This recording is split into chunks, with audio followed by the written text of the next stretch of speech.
നമസ്കാരം. ഇന്ന് പൈഡേ 3.14 ഗണിതത്തിലെ ഒരു അത്ഭുത സംഖ്യയാണ്.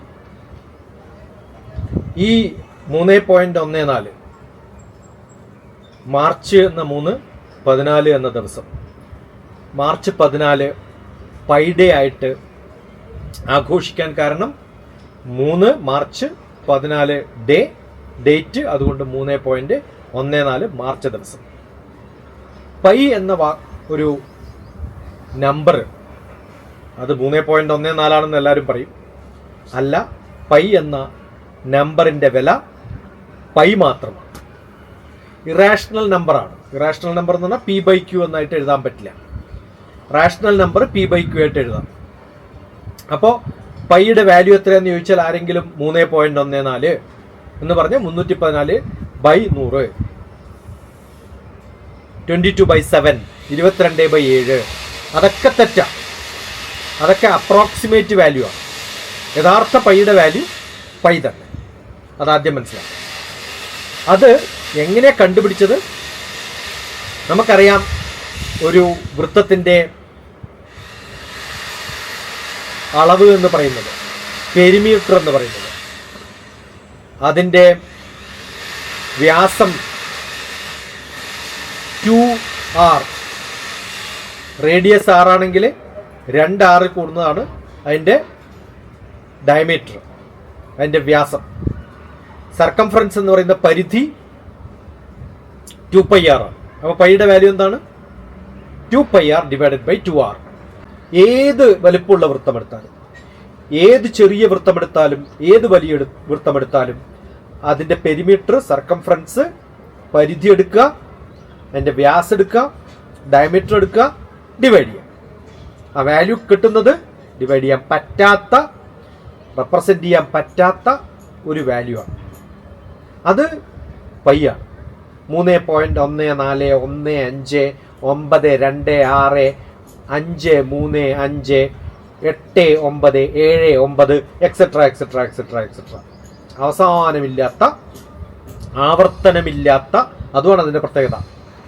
ആവർത്തനമില്ലാത്ത, ഈ നമ്പറുകൾ കുറച്ച് കഴിയുമ്പോൾ ആവർത്തിക്കും, അങ്ങനെ അല്ല, ആവർത്തനമില്ലാത്ത, ഇൻഫിനിറ്റ്, അവസാനമില്ലാത്ത ഒരു സംഖ്യയായിട്ട് ഡെസിമലിന് ശേഷം ആദ്യത്തെ 1.4, 1.5, 9.2 അങ്ങനെ തുടർച്ചയായിട്ട് അങ്ങനെ പോകും.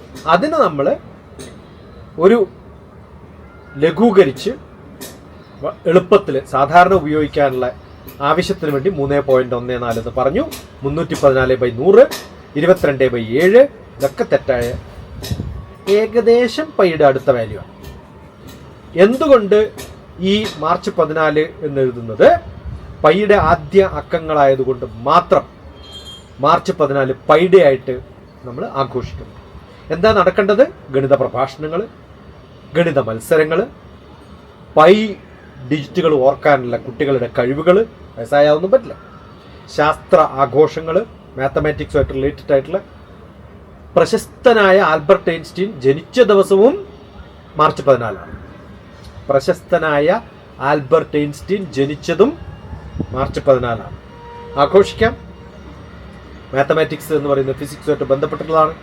പൈ ഇല്ലാതെ ഒരു ഫിസിക്സ് ഇല്ല, ഒരു മാത്തമാറ്റിക്സ് ഇല്ല, ഒരു ജിയോഗ്രഫി ഇല്ല. എവിടുന്ന ഈ പൈ വന്നത്? പെരിമീറ്റർ, പരിധി, പെരിഫറി, വൃത്തത്തിൻ്റെ പുറംഭാഗം, ഇതൊക്കെ ഗ്രീക്ക് വാക്കുകളാണ്.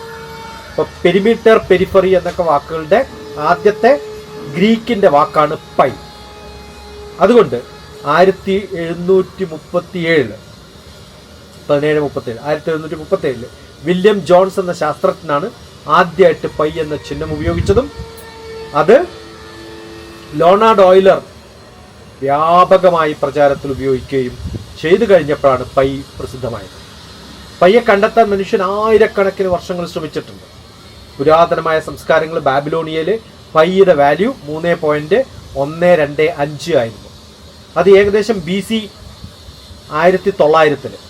ഇപ്പോൾ എത്ര വർഷമായി എന്ന് ആലോചിച്ച് നോക്കൂ. 4000 വർഷത്തിനടുത്തായി പൈയുടെ വാല്യൂ കണ്ടുപിടിച്ചിട്ട്. ഈജിപ്ഷ്യൻസ് 3.1605 ഏകദേശം ഒരു 10-300 വർഷങ്ങൾക്ക് ശേഷം, ബാബിലോണിയൻസിന് ശേഷം ഈജിപ്ഷ്യൻസ്.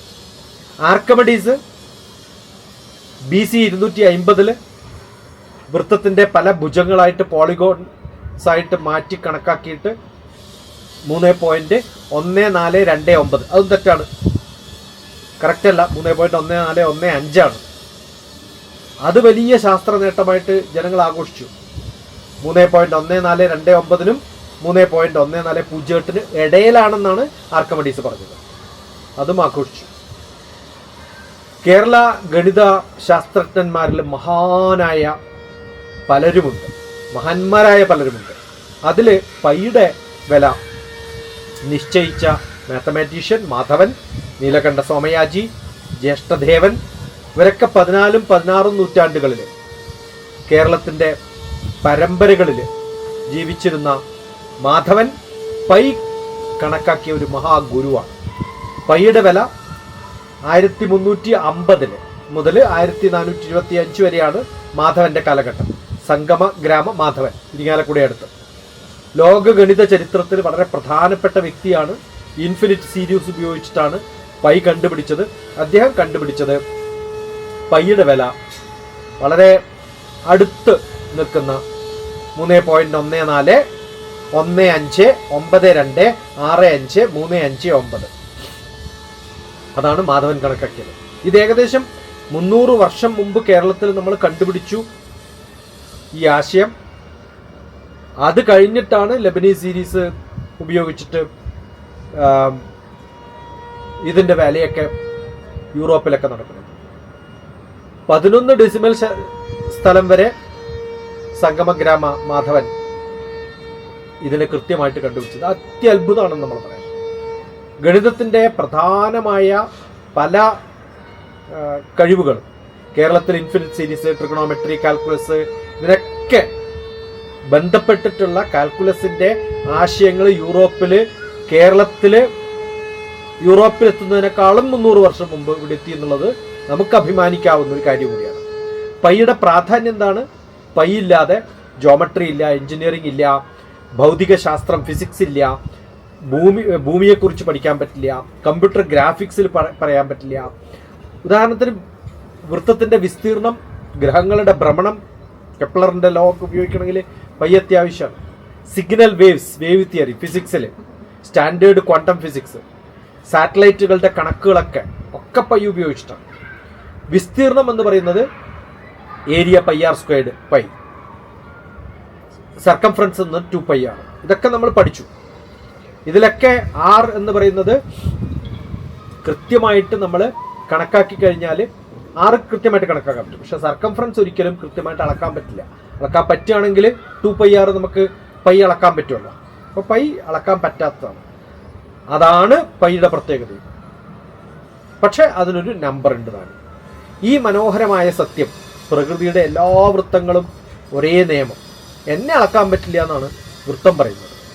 അങ്ങനെ സർവ്വസാധാരണമായിട്ട് കണക്കുകൂട്ടലുകളിലൂടെ കൃത്യമായിട്ട് എത്താൻ സാധിക്കാത്ത, അളക്കാൻ പറ്റാത്ത പരിധി ഡിവൈഡഡ് ബൈ വ്യാസം, സർക്കംഫറൻസ് ഡിവൈഡഡ് ബൈ ഡയമീറ്റർ, നമ്മൾ പറയുന്നൊരു വാല്യൂ മാത്രമായിട്ട് ഗ്രീക്ക് ലെറ്റർ എന്ന പൈ, കേരള മാത്തമാറ്റീഷ്യൻ മാധവൻ്റെ ഒരു കണക്കുകൂട്ടലുകൾ, ലോക ചരിത്രത്തിൽ കേരളത്തിന് സ്ഥാനം കൊടുത്തിട്ടുള്ള പൈ എന്ന പൈ വാല്യൂവിന് 3.14 മാർച്ച് 14 ബിഗ് സല്യൂട്ട്.